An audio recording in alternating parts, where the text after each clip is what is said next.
Hi guys, welcome to my YouTube channel. I am Rishika. මම අදත් ඔයාලත් එක්ක ලස්සන වීඩියෝ එකකින් හම්බ වෙන හිටුවා. ගොඩාක් කාලෙකට පස්සේ තමයි මට වීඩියෝ එකක් කියන්න පුළුවන් වුණේ. මගේ පරණ YouTube channel එකේ මම වීඩියෝස් 7 තනියම ඉතින් මම හිතුවා මං ඔයාලට මගේ මේ YouTube channel එකේ අලුත් මොටිවේෂන්ස් ඊට පස්සේ ඔයාලගේ ජීවිතය වෙනස් කරගන්න මගේ පුංචි හරි අදහසක් මට දෙන්න පුළුවන් නම් ඒක තමයි මගේ එකම අදිෂ්ඨානය. ඉතින් වැඩි කතා බහක් නැතුව කෙලින්ම ඔයාලට මං කියන්නේ. ඉතින් මම මේ වීඩියෝස් හදන එකට සපෝට් එකක් විදිහට මාව සබ්ස්ක්‍රයිබ් කරලා මාව දිරිගන්වන එක ඔයාලගේ යුතුකම. ඉතින් මගේ හිතනවා ඔයාලා මාව සබ්ස්ක්‍රයිබ් කරයි කියලා. රයිට්. අද මම කතාවට යන්න. ඔයාලට ජීවිතේ ඉස්සරහට යනකොට මම පුංචි කතන්දරයක් කියන්නද? ඔන්න කාලෙක ගොඩාක් දුෂ්කරකමක් තිබුණා.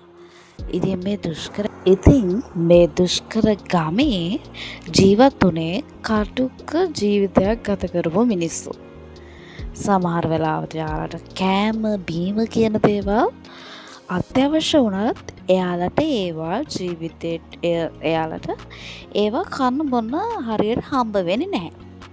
ඉතින් ඔන්න මෙයාලා මේ කඳුකර රටේ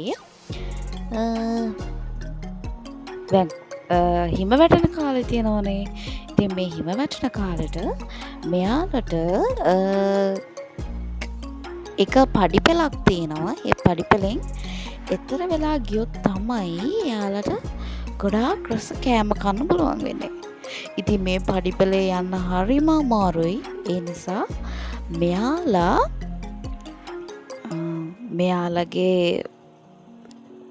එක පුද්ගලයෙක් නම් කරලා අපට පඩිපෙළ හදලා දෙන්න කියලා එයාගෙන් ඉල්ලනවා.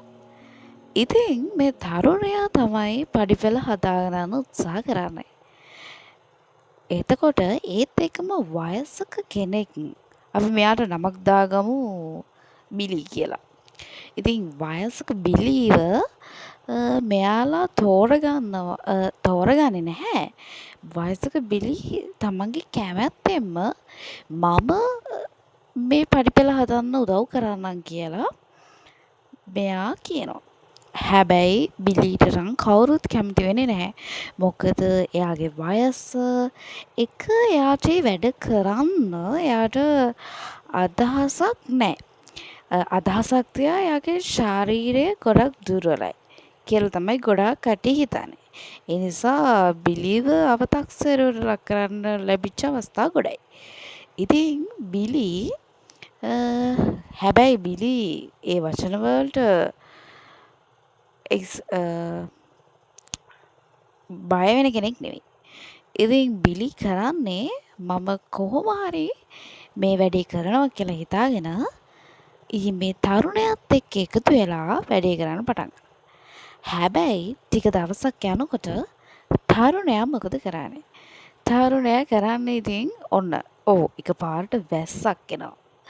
ඉතින් මේ වැස්ස එනකොට තරුණයා මොකද කරන්නේ?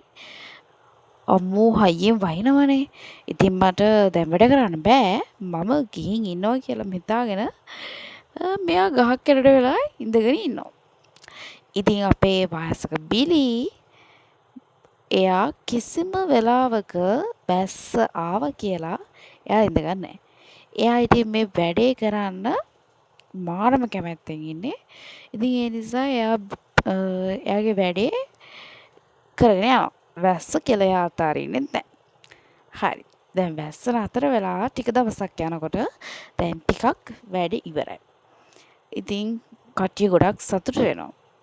ඊට පස්සේ ඔන්න එක පාරටම සැඩ සුළඟක් හමුනවා. ඉතින් මේ හයියෙන් හමන සුළඟ නිසා බිලීට හොඳටම සීතලයි. හැබැයි බිලී තමන් පටන් ගත්ත වැඩේ අතහැරියද? එයා කවදාවත් එයාගේ වැඩේ අතාරින්න හිතුවේ නැහැ.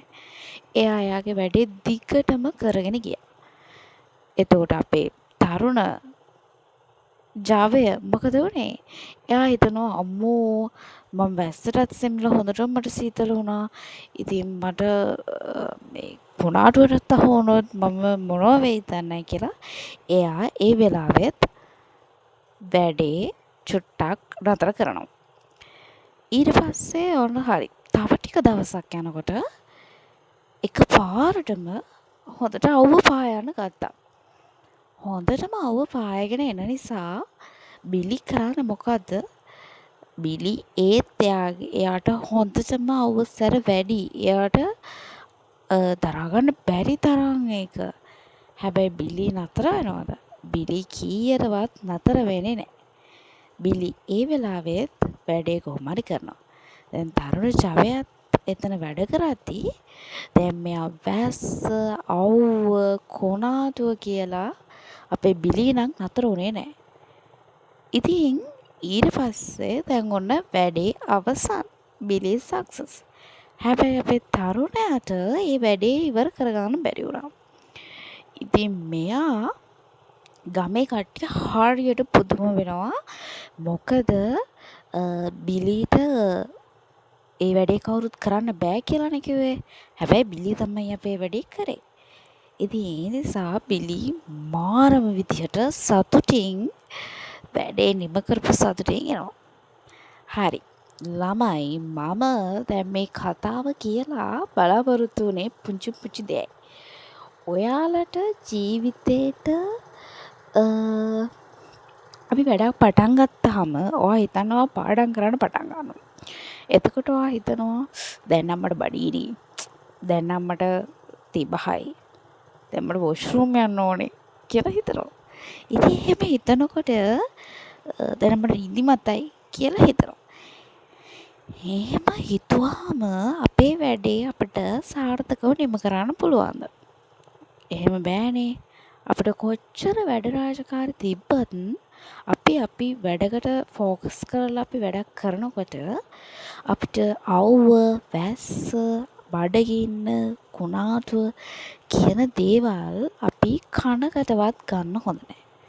මොකද අපේ ජීවිතේ ඒවා ආවා කියලා අපිව නතර කරන්න කාටවත් බැරි පුද්ගලයෙක් වෙනවා නම් තමයි අපි සාර්ථක වෙනවා කියලා අපිට මේ කතාවෙන් ගන්න පුළුවන්.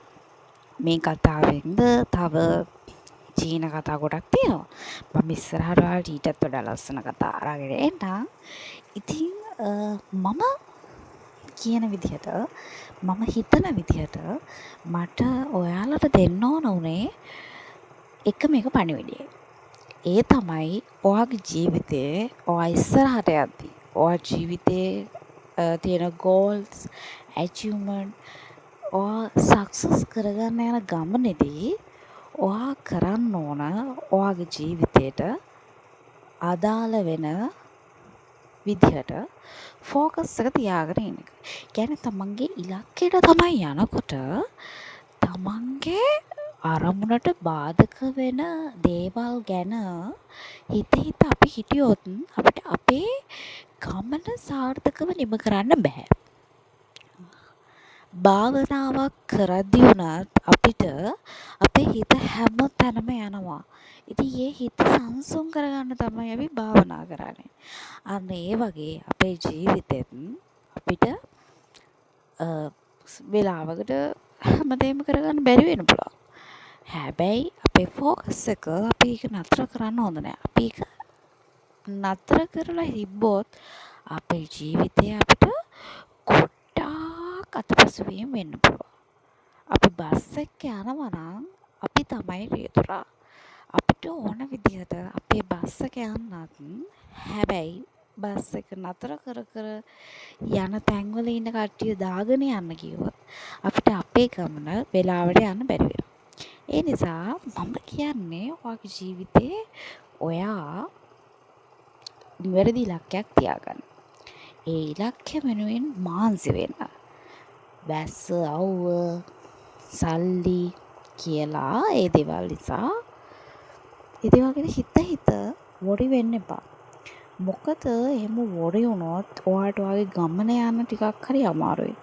හැබැයි ඔයාට අවශ්‍ය කරන මොහොතේදී ඔයාට ලැබෙන දේවල් අනිවාර්යෙන් ලැබෙනවා.